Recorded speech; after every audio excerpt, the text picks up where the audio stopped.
Halo teman-teman semuanya, hari ini teman-teman sedang menyaksikan channel yang menyajikan tentang adat kesenian Minangkabau berupa tari, sile, dan cerita Minang lainnya. Semoga dapat menghibur dan menambah ilmu pengetahuan serta menambah wawasan kita bersama.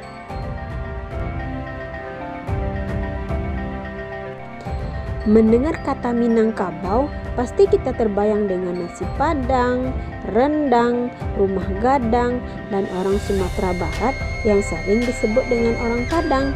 Namun, penyebutan orang Padang ini kurang tepat loh, karena Padang hanyalah sebuah wilayah yang menjadi ibu kota dari Provinsi Sumatera Barat. Maka, belum tentu semua orang yang tinggal di Padang bersuku Minangkabau, dan juga tidak semua orang Minangkabau yang tinggal di wilayah kota Padang. Melihat dari topik ini menandakan bahwa Indonesia merupakan negara yang memiliki kekayaan dan multikulturalnya. Dengan demikian, kita terbiasa saling menghargai antara suku satu sama lain karena kita merupakan satu kesatuan bertumpah darah satu tanah air Indonesia. Biar lebih jelasnya lagi, yuk teman-teman, mari kita ulas hal-hal yang berkaitan dengan asal-usul nenek moyang orang Minangkabau.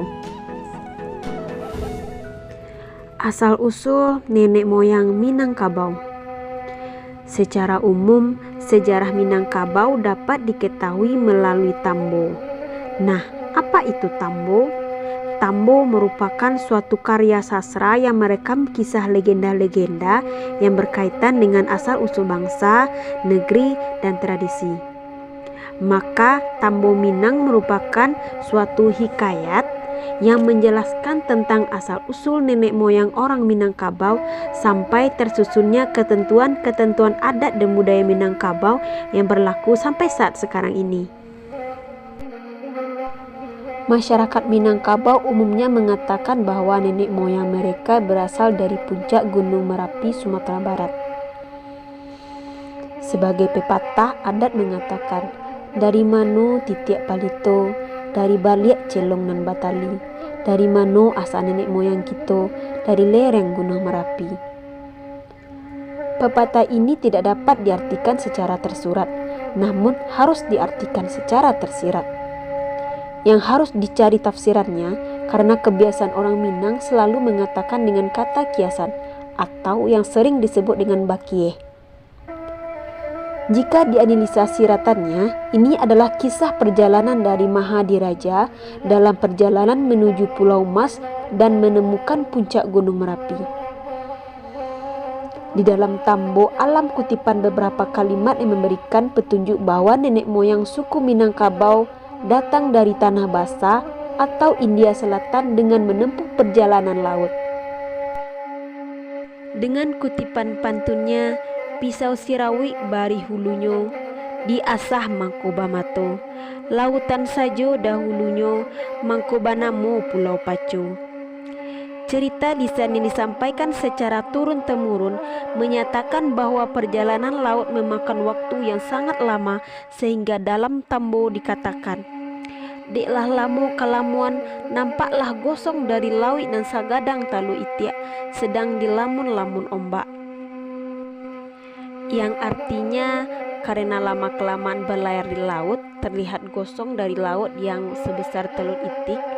Kondisi saat itu dilihat sebuah daratan yang hilang-hilang timbul karena ombak dari kejauhan.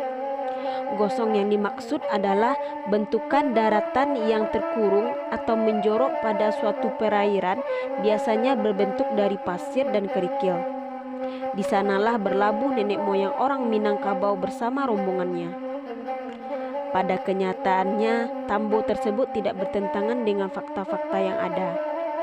Karena nenek moyang ras Melayu mulai berdatangan dari daerah Yunan Utara terus ke Pulau Nusantara ini, kurang lebih 2000 tahun sebelum Masehi.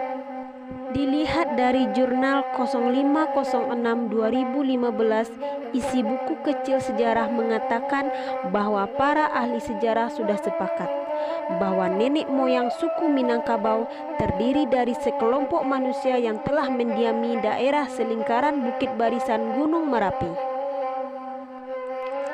Masyarakat ini migran dari daratan Cina Selatan ke Pulau Sumatera sekitar 2500 sampai 2000 tahun yang lalu.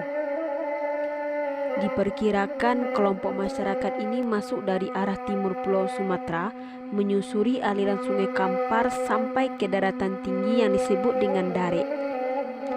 Diceritakan dalam Tambo bahwa nagari pertama sebagai tempat bermukim nenek moyang orang Minangkabau bernama dengan Lagundi nan Baselo, yaitu sebuah tempat yang terletak di kaki Gunung Merapi.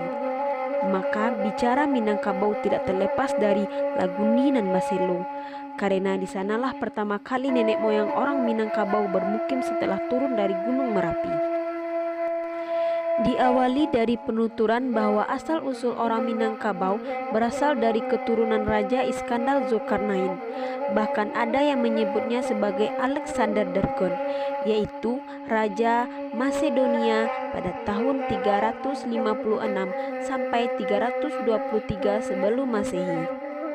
Menurut sejarah, Iskandar Zulkarnain merupakan seorang raja yang sangat besar dalam sejarah dunia. Kiprahnya seorang raja penuh dengan penaklukan daerah timur barat yang berkeinginan untuk menggabungkan kebudayaan barat dan kebudayaan timur. Diceritakan dalam sejarahnya, Zulkarnain ini mempunyai 3 orang putra. Putranya yang pertama bernama Maharaja Alif yang menjadi raja di benua Ruhun atau Romawi. Putranya yang kedua bernama Maharaja Dipang menjadi raja di benua Cina. Putranya yang ketiga bernama Maharaja Diraja yang menjadi raja di Pulau Emas atau Perca atau kepulauan di daerah Khatulistiwa bagian selatan. Di tengah-tengah pelayarannya, Maharaja Diraja bersama rombongan melihat cahaya kilauan emas. Mereka terus mengikuti cahaya tersebut sampai akhirnya mereka menemukan Gunung Merapi dan mereka menjadikan Gunung Merapi sebagai pedoman arah yang akan mereka tuju. Maka dari itu diyakini bahwa nenek moyang orang Minangkabau turun dari Gunung Merapi bersama rombongan Maharaja Diraja bersama dengan istrinya yang bernama Indojati atau yang sering disebut dengan Indo Jalito.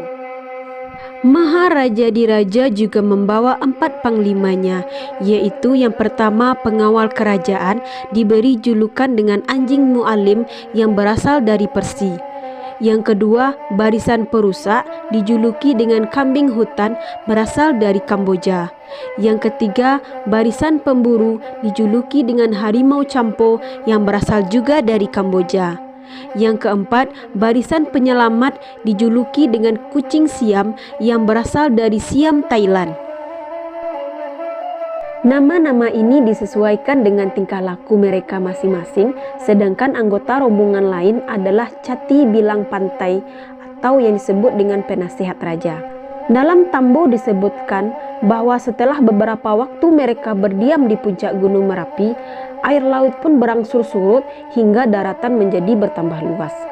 Dan mereka pun berpindah ke sebuah lekungan di pinggang Gunung Merapi. Sri Raja Mahadiraja memberi nama tempat tersebut dengan Labuh di Tempaga atau Galundi nan Baselo. Disitulah masa dahulu ada Sirangka nan Badangkang atau daerah Pariangan Padang Panjang sekarang ini. Disitulah pertama kalinya orang menggali sumur untuk mandi dan mengambil air minum. Setelah istirahat beberapa saat di Lagundi nan Baselo, mereka sepakat untuk memperluas kawasan tersebut menjadi sebuah perkampungan tempat tinggal dan memilih perkampungan untuk pusat pemukiman yang disebut dengan Tarata dalam kawasan Kapalokoto. Lokasi ini terletak di sebelah utara arah barat Batur sekarang. Di sekitar perkampungan inilah mereka membangun sawah gadang setampang baniah, batu sajamba makan, dan perumahan tertua yang sekarang merupakan cagar budaya di bawah binaan Dinas Kebudayaan dan Pariwisata Kabupaten Tanah Datar. Perkembangan penduduk sudah banyak, maka berangsur-angsurlah mereka mulai turun ke arah sebelah kiri, menyeberangi sungai yang dikenal dengan nama Batang Marona. Dan rombongan ini berhenti dan manaruko atau membuka lahan baru untuk dijadikan sebuah dusun yang diberi nama Batur. maka dapat kita pahami dalam tambo alam Minangkabau. Dari dusun Batur inilah awal mula adat Minangkabau diatur oleh Datuk Katumangguangan dan Datuk Perpatian dan Sebatang. Menurut Haji Datuk Tua 1989. Baiklah teman-teman semua, demikian uraian singkat tentang asal-usul nenek moyang orang Minangkabau. Semoga dengan uraian singkat ini menjadikan penambahan ilmu bagi kita, terkhusus kita generasi muda Minang hari ini. Dan juga apabila ada referensi penambahan lain tentang sejarah asal-usul nenek moyang Minangkabau, maka diperkenankan bagi kita semua untuk memberikan tanggapan, saran, dan masukan di kolom komentar. Serta untuk kemajuan channel ini dan memberikan manfaat serta hiburan, jangan lupa di subscribe dan beri tanda lonceng agar tidak ketinggalan video lainnya. Banyak kayu dalam limbo, adonan kete adonan gadang. Sekian dulu dari kita. Biko dilanjutkan di video nan akan datang. Akhir kata, salam sejahtera untuk kita semua.